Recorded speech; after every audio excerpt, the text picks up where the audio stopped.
Hello students, class 9 history chapter 2 socialism in Europe and the Russian revolution.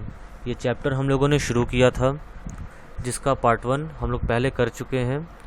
अब इस part में हम लोग शुरू करेंगे द रशियन रिवॉल्यूशन और इसके बारे में जानेंगे। तो शुरू करते हैं। तो हम लोग का टॉपिक है the Russian revolution. In the October revolution of 1917 socialist took over the government in Russia, यानी 1917 के अक्टूबर रिवॉल्यूशन में समाजवादियों ने रशिया के सरकार पर अपना कब्जा कर लिया था। The fall of monarchy in February 1917 and the events of October were termed as the Russian revolution. और रशिया में फरवरी 1917 में राजशाही का अंत और अक्टूबर में हो रहे इवेंट्स के, यानी कि फरवरी रिवॉल्यूशन और अक्टूबर रिवॉल्यूशन, इन दोनों इवेंट्स को मिलाकर हम लोग उसका नाम देते हैं द रशियन रिवॉल्यूशन। यानी कि रशियन रिवॉल्यूशन पढ़ने के लिए हमें फरवरी रिवॉल्यूशन और अक्टूबर रिवॉल्यूशन इन दोनों के बारे में जानना होगा। द रशियन एम्पायर इन 1914, 1914 में रशियन एम्पायर का क्या प्रारूप था, क्या स्वरूप था, उसके बारे में समझते हैं। In 1914 tsar Nicholas second ruled the Russian empire, यानी 1914 में जो जार निकोलस सेकेंड राजा का नाम है, इसने रशिया पर शासन किया। The Russian empire included territory around Moscow, करेंडे, Finland, Latvia, Lithuania, Estonia, parts of Poland, Ukraine and Belarus, stretching to the Pacific and comprise today's Central Asian states as well as Georgia, Armenia and Azerbaijan. यानी कि Moscow के आसपास पड़ने वाले भू क्षेत्र के अलावा आज का फिनलैंड, लातविया, लिथुआनिया, एस्टोनिया तथा पोलैंड, यूक्रेन व बेलारूस के कुछ हिस्से रूसी साम्राज्य के अंग थे। यह साम्राज्य प्रशांत महासागर तक फैला हुआ था और आज के मध्य एशियाई राज्यों के साथ साथ जॉर्जिया, आर्मेनिया और अज़रबैजान भी इस साम्राज्य के अंतर्गत आते थे। Majority of the population was Russian Orthodox Christianity, और रशिया में रहने वाले जो मेजॉरिटी ऑफ पॉपुलेशन था वह ऑर्थोडॉक्स क्रिश्चियनिटी, यानी कि रूढ़िवादी जो क्रिश्चियन लोग थे उन लोगों की वहाँ पर बहुसंख्यक थी, उनकी पॉपुलेशन वहाँ पर ज़्यादा थी। Economy and society during Russian empire, कि रूस का जो साम्राज्य था उस वक्त की आर्थिक और सामाजिक परिस्थिति क्या थी, उसका प्रारूप क्या था, इसके बारे में हम लोग जानने की कोशिश करते हैं। At the beginning of the 20th century Russian population was dominated by agriculturalist who used to cultivate for the market as well as for their own needs. कि 20वीं शताब्दी के शुरुआत में जो रशियन पॉपुलेशन थी वह एग्रीकल्चरलिस्ट यानी कि खेती बाड़ी करने वाले यानी किसानों से या कृषकों से ज़्यादा भरी हुई थी, जिसमें वो मार्केट के साथ साथ अपनी ज़रूरतों को पूरा करने के लिए भी खेती किया करते थे। About 85% of the Russian empire's population earn their living from agriculture, और उस वक्त रशियन साम्राज्य के 85% जो जनसंख्या थी वह अपना जीवन यापन खेती बाड़ी से ही किया करती थी। The industry was limited in number, और वहाँ पर उद्योग काफ़ी छोटे मात्रा में थे, काफ़ी कम मात्रा में थे। Saint Petersburg and Moscow were prominent industrial areas, और जो भी औद्योगिक क्षेत्र थे वह सेंट पीटर्सबर्ग और मॉस्को इन दो जगहों में ही फैले हुए थे। Craftsman undertook much of the production but large factories existed alongside craft workshop. जो कारीगर थे, जो क्राफ्टमैन यानी कि जो हाथ से जो काम किया करते थे, उन्होंने प्रोडक्शन का बहुत ज़्यादा हिस्सा अपने कब्जे में किया हुआ था, लेकिन साथ ही साथ जो बड़ी बड़ी फैक्ट्रियां थीं वह भी सुचारू रूप से चालू थीं, वो भी शुरू हो चुकी थीं।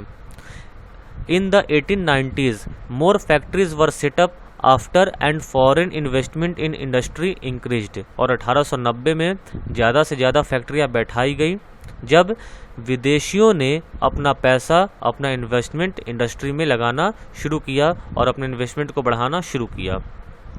Large factories were supervised by the government to ensure minimum wages and limited hours of work, और जो बड़ी बड़ी फैक्ट्रियां थीं वह सरकार के द्वारा सुपरवाइज की जाती थीं, नियंत्रित की जाती थीं, ताकि जो मजदूरों को उनके न्यूनतम पगार से कम पैसा न मिले और उन्हें जो घंटे जो लिमिट किए हुए थे कि कम से कम इतने घंटे ही काम करने हैं, इनसे ज़्यादा घंटे काम उन्हें नहीं करने हैं। इन दो चीज़ों को सुपरवाइज करने के लिए सरकार ने फैक्ट्री पर नियंत्रण लगा रखा था। कहने का मतलब कि मान लीजिए कि एक मज़दूर का जो न्यूनतम वेज है, अगर सपोज़ कि 300 घंटे उनको कम से कम पगार देनी है और 8 घंटे से ज़्यादा किसी मज़दूर को काम नहीं करना है, ऐसा एक नियम बना दिया गया। तो सरकार इसी चीज़ को इंश्योर करती थी कि उनको 300 रुपये से कम कहीं पगार न मिले और 8 घंटे से ज़्यादा उन्हें काम करने के लिए बाध्य न किया जाए।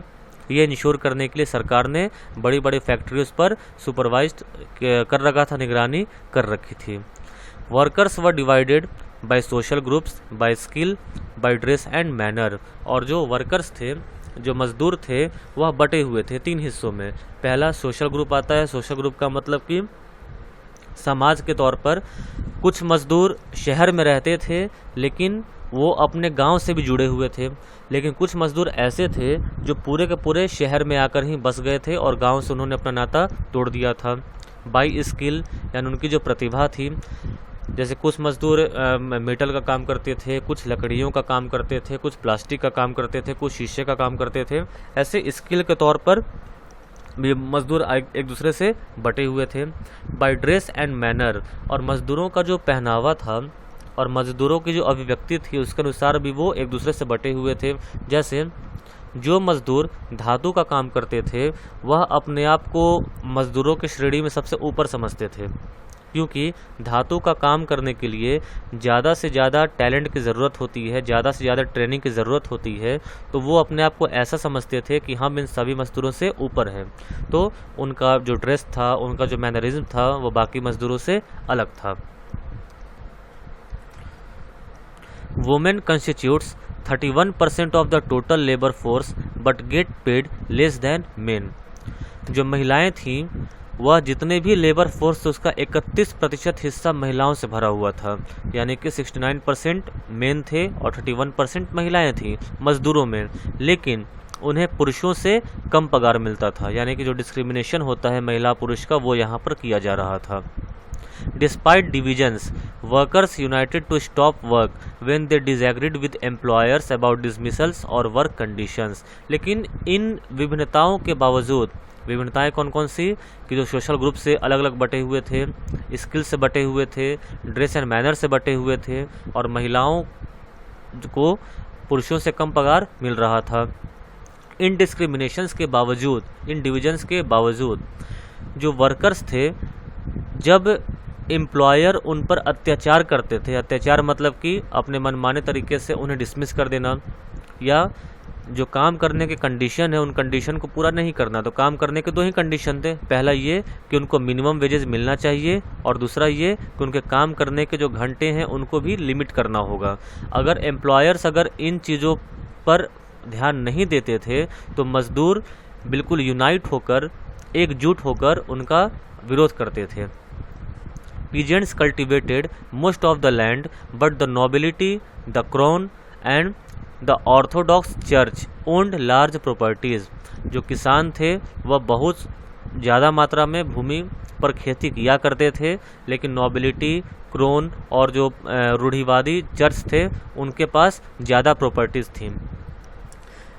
यहाँ देखने पर अगर हम फ्रेंच में जाते हैं, फ्रेंच रिवॉल्यूशन चैप्टर में, तो वहाँ पर भी हमें समाज के 3 हिस्से मिलते हैं, क्लर्जी, नॉबिलिटी और पीजेंट।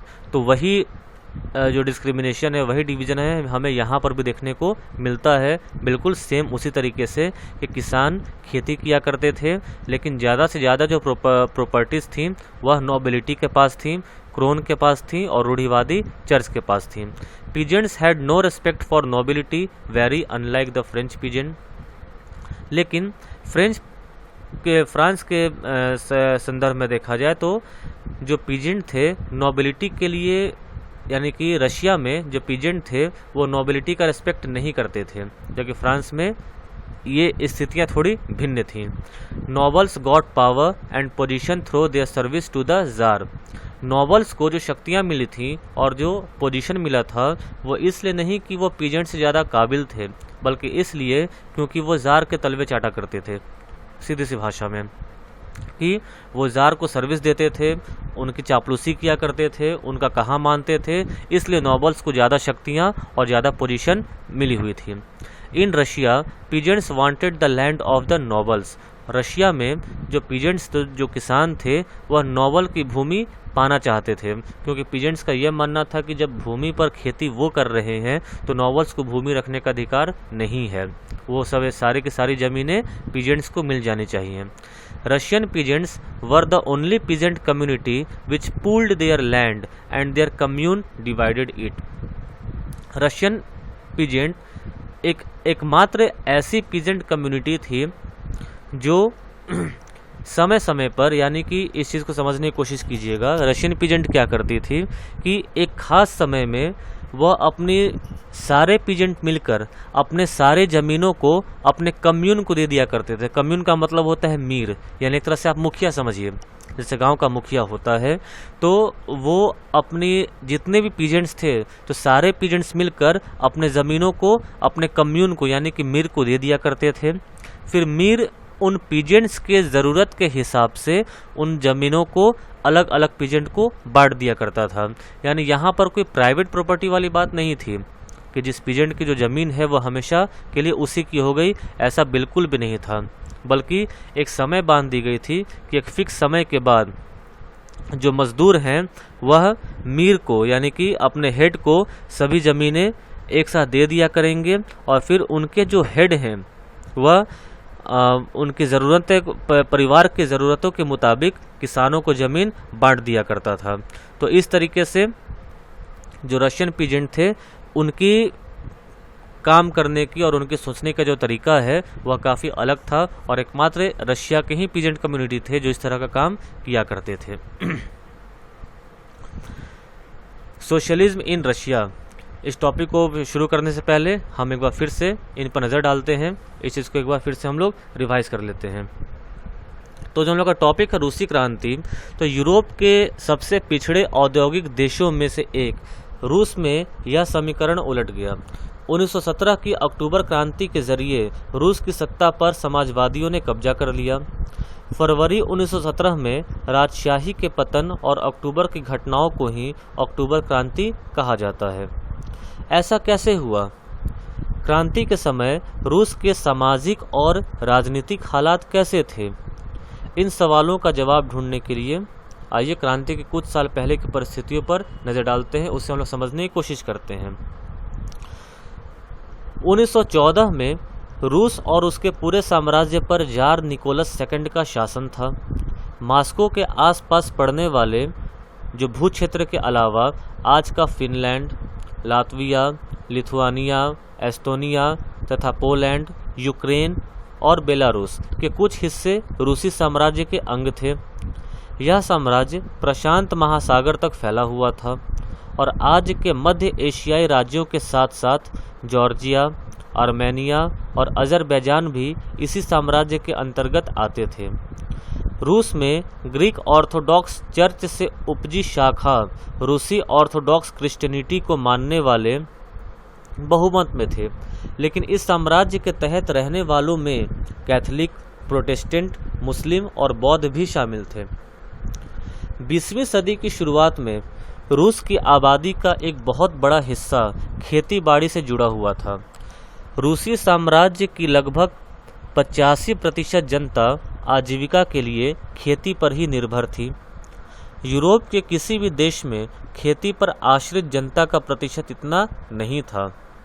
उदाहरण के तौर पर फ्रांस और जर्मनी में खेती पर निर्भर आबादी 40 से 50% से ज़्यादा नहीं थी। रूसी साम्राज्य के किसान अपनी ज़रूरतों के साथ साथ बाज़ार के लिए भी कल्टीवेट करते थे, पैदावार करते थे। रूस अनाज का एक बड़ा निर्यातक भी था।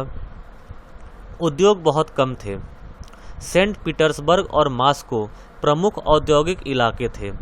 हालांकि ज़्यादातर उत्पादन कारीगर ही करते थे, लेकिन कारीगरों की वर्कशॉप के साथ साथ बड़े बड़े कल कारखाने भी मौजूद थे। बहुत सारे कारखाने 1890 के दशक में चालू हुए थे, जब रूस के रेल नेटवर्क को फैलाया जा रहा था। उसी समय रूसी उद्योगों में विदेशी निवेश भी तेजी से बढ़ा था।